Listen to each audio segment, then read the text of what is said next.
Okay, this says, behind every angry wife, there is a husband who has no idea what mistake he made.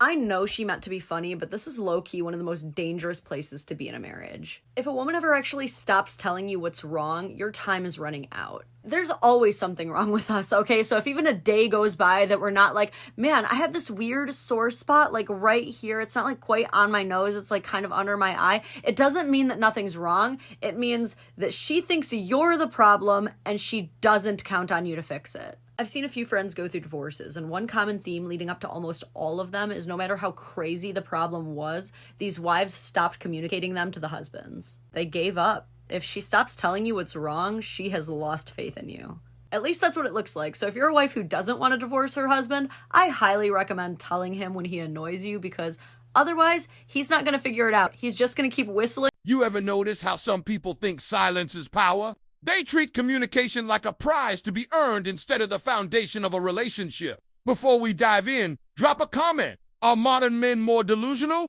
or is it the ladies? Hit like and subscribe. Let's get to 1 million subscribers this month so you don't miss what we expose next. Now, let's talk about this. If you make communication a reward for good behavior and silence a punishment for bad behavior, that's not emotional maturity. That's emotional manipulation. What you're really saying is, I'll only treat you like a human being when you do what I want, and that right there is the silent killer of relationships. See, real communication isn't conditional. You don't get to withhold empathy, affection, or conversation just to win some invisible argument. That's not love, that's control, disguised as boundaries. The truth is, a lot of relationships fail not because of money, cheating, or attraction, but because one person starts using silence as a weapon. They stop resolving problems. They start scoring points. And once that cycle starts, resentment builds quietly until one day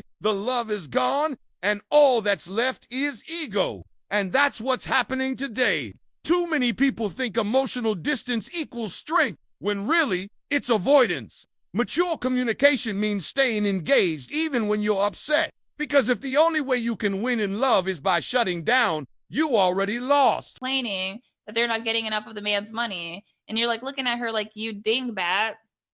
First of all, nobody wants you out here on the dating market. I hate to break it to you. Like, what? Like, you FOMO'd at 50 and you got kids. Like, don't nobody want you. And on the other side, it's like, you would have had more money if you stayed with him.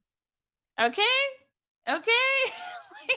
If you file for divorce and you don't get a payout, the only people that are going to be advocating for you and being like, no, you need to take him, sis. Get him for everything. Like, those are some toxic women. Social conditioning is one of the most dangerous forces shaping modern relationships because it doesn't feel like control. It feels like choice. What we're seeing today is a generation of women who've been taught to defend belief systems that don't even serve them. They'll fight tooth and nail to protect ideas that were never rooted in happiness, just marketing. Think about these beliefs didn't come from love, family, or experience. They came from institutions, celebrity culture, and massive corporations that profit from women feeling perpetually unsatisfied. Makeup brands, dating apps, boss babe slogans, all preaching empowerment, but rarely peace. It's a silent trap. Because when you combine social programming with emotional validation, it becomes almost impossible to question. You start to feel like rebelling against tradition is freedom, even when that rebellion leaves you lonely, bitter, or disconnected. And here's the harsh truth. The system doesn't care about women's happiness. It only cares about women's engagement, their spending, and their attention. That's why so many are waking up now, realizing that the version of independence they were sold came at the cost of intimacy. The modern woman isn't the villain here. She's a product of conditioning that convinced her self-sabotage was empowerment. And that's exactly why so many are now regretting the choices that were never truly theirs to begin with. Please, my life has been torn upside down. We are a one-income household. I'm a stay-at-home mom. Please don't threaten, and please don't try to call my husband's place of work. You're just gonna make it worse. Oh. This this is my life. Mm. And I never, in a million years, would have thought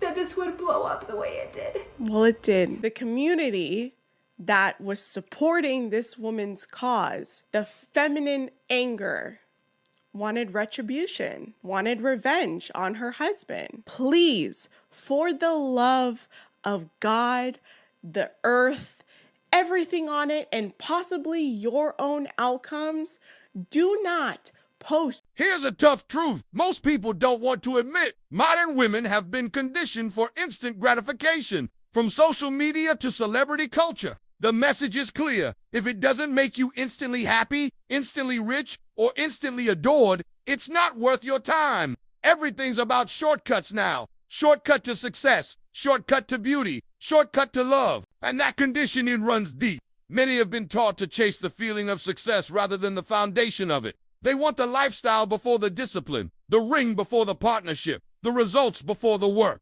So what happens? They start demanding perfection from men. Emotional stability, financial security, 6 figures, 6 feet, 6-pack, while bringing little more than appearance to the table. And even that becomes transactional. Now, let's be real. There's nothing wrong with wanting a good life, comfort, or high standards. The problem is what you're offering in return. Because relationships aren't vending machines, you don't insert entitlement and expect luxury treatment to fall out. And here's the irony. The very culture that taught women to chase instant happiness also taught them to devalue the patience and cooperation it actually takes to build happiness. So when things get hard, when love requires effort, they check out and then later wonder why nothing feels fulfilling. This is the fallout of a culture that sold fantasy instead of reality. Instant gratification may feel good in the moment, but it's destroying the long game, the peace, the loyalty, and the partnership that real happiness depends on. Percent of women do regret for filing up for divorce. Yes, you didn't want to live with this man, but you really deep in your heart were not ready for the divorce and for a breakup.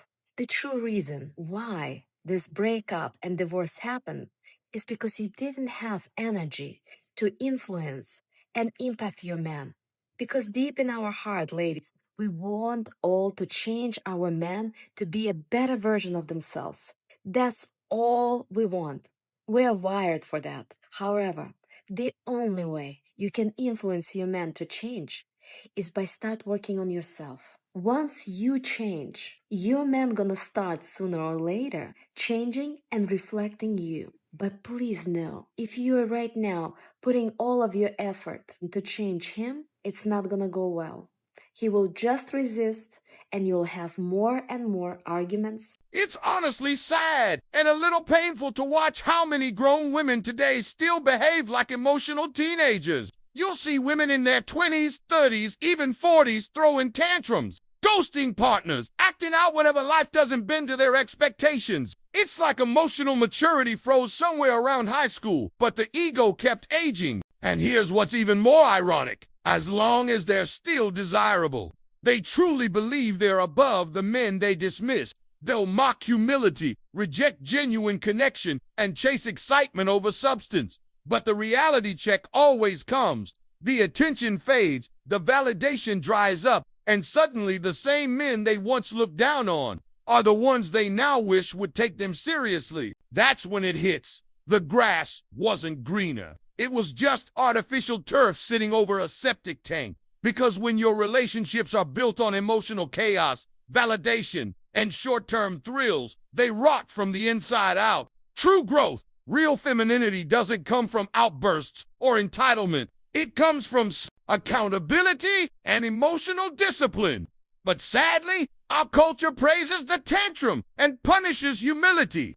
And that's why so many end up standing alone, wondering where all the good men went, when the truth is, they pushed them away long before the silence ever started. There's a time where you felt that you failed, that you learned a valuable lesson from. That's such a hard question. Getting divorced was a big lesson. Okay. Yeah. How come? What happened? for a long time, you know, like in your 20s and 30s, like getting married was a big goal, and I got married. And then I realized that that's not everything. And what I learned through being married was that knowing who you are, knowing your values, and knowing your non-negotiables is so much more important than anything else. It could be more important than the person that you love. And that was a huge lesson for me. So do you think you didn't know yourself before getting married? I think I didn't really know how important my values were to me before I got married. What is true love like, in your opinion? When I find out, I'll let you know. Why did it not work, if you don't mind me asking? Because I wanted to work so much that I was willing to overlook aspects of him and myself that didn't align with my true values. Here's the part no one likes to talk about. The regret always shows up after it's too late. See, the average marriage lasts about 8 years before it collapses. That's nearly a decade of shared memories, effort, and emotion gone in a few signatures and a courtroom visit. And on top of that emotional toll, there's the financial hit, around $7,000 just to legally end what was once meant to last forever. But what's really tragic isn't just the money or the time. It's the realization that many people, especially women, don't understand the value of what they had until it's already gone. They walk away thinking freedom will feel like peace, only to realize it feels more like emptiness. That's the part social media never shows. The soft life posts, the glow-up photos, the new beginnings, captions, they hide the reality that most divorces aren't empowering. They're exhausting, lonely, and expensive. And it's always the same pattern. The grass looks greener. The fantasy feels exciting until the silence hits at night and they realize that what they left behind was stability, not oppression. By the time the regret sets in, the damage is done. The marriage is over, the trust is broken, and the lessons are learned the hardest way possible, through loss. That's why the most powerful move isn't walking away out of impulse. It's learning to communicate, reflect, and grow before it reaches that point. Because the truth is, most divorces aren't sudden. They're slow-motion mistakes that no one stopped in time. I tried to call him. I tried to text him. I haven't gotten an answer. So I don't really know what to do. Hey. What are you guys doing? Yeah, we're at the playground right now. Why, what's up? So I got stood up. Jeez. And he kind of said something that really kind of just me up. And I really just kind of want my kids. If maybe you would bring the kids to come and I can just do it with them instead. Let me call Mom and let her know what's going on, because I think they'd enjoy kayaking, but last I need to ask them or let them know. So. Okay, just let me know. Alrighty. Alright, thanks. I'll let you know what's going on. Alright, thank you. Alright, bye. I have to say that her ex-husband is pretty calm, cool, and collected over this call. Because the reality is that she just called her ex-husband because she was rejected. Her solution to that was to reach out to him and emotionally dump and then ask for her kids. I don't think that's okay, and here's my reasoning. It's very similar to the friend zone. The woman gets to emotionally dump, ask for that emotional support. She gets the attention, she gets the niceness, but what does the man get? Does the man get any of his needs or wants or desires of the relationship from her? Nope, and that is what's unfair. Just because you share kids does not mean that you need to emotionally support your ex. But I think that a lot of guys fall into this. And I guess in the early stages, it's somewhat natural that you're trying to figure out the boundaries. That's fine. But women cannot expect men to do this for years because he needs to fill that space with somebody else. He should be putting the efforts towards somebody else. He is not just going to sit in some twisted version. Here's something that almost never gets discussed. A lot of women secretly regret their divorces, but they're too afraid to say it out loud. Studies actually show that most women don't feel safe admitting that walking away wasn't the freedom they imagined. Because today's culture has made divorce look like a casual life event, like changing your hairstyle or switching apartments. We've normalized it so much that saying, "I wish I tried harder," feels like weakness. Society tells women to be proud of their new chapter, to protect their peace, and to post about how they're finally living for themselves. But deep down, many are struggling with silence, loneliness, and the emotional fallout that no one prepares them for. And let's be honest, this culture doesn't just coddle women, it coddles everyone. We've made accountability optional and glorified escape routes. The message now is, if it's not easy, walk away. But that's not growth. That's avoidance dressed as empowerment. Divorce isn't an everyday function. It's not something to celebrate. It's a rupture in the foundation of two lives, often with ripple effects that last for years. And yet, we've built a system that praises the decision but shames the regret. That's why so many women suffer in silence. They can't say, I miss my husband, or I wish I stayed, because modern society has told them regret means failure. But the truth is, regret doesn't mean failure. It means realization.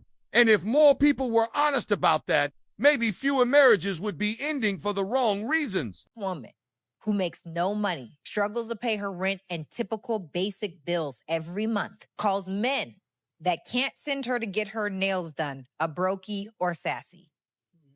Delusion.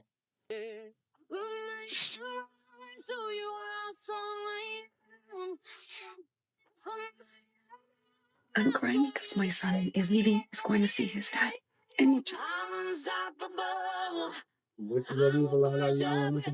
let's be real. The average woman today has a checklist that looks more like a fantasy novel than a relationship standard. She wants tall, handsome, rich, charming, emotionally intelligent, romantic, funny, basically a superhero in human form. But here's the contradiction. While she's busy demanding perfection from a man, she rarely stops to build it. Within herself, she focuses on filters instead of character, attention instead of accountability, and lifestyle over loyalty. Yet somehow, she expects a man of high value to see her as equally rare. The truth is, inner beauty always reveals itself, whether it's through warmth, peace, gratitude, or grace. And the lack of it reveals itself even louder. You can't fake kindness, humility, or maturity for long. Eventually, what's inside starts to leak out in the way she talks, reacts, and treats people when the spotlight's off. That's why so many modern relationships collapse. Because it's not about looks, money, or status. It's about spirit. When a woman's inner world is filled with entitlement, insecurity, and ego, it eventually turns her outward beauty into bitterness. And that's the pattern we keep seeing: women chasing men who meet their impossible standards while bringing nothing beyond physical appeal, then resenting those same men for not worshiping them forever. At the end of the day, true attraction isn't just about what a woman has, it's about who she is. Because when the glow fades and the attention stops, what remains is character. And that's what either keeps a man close or sends him running for peace.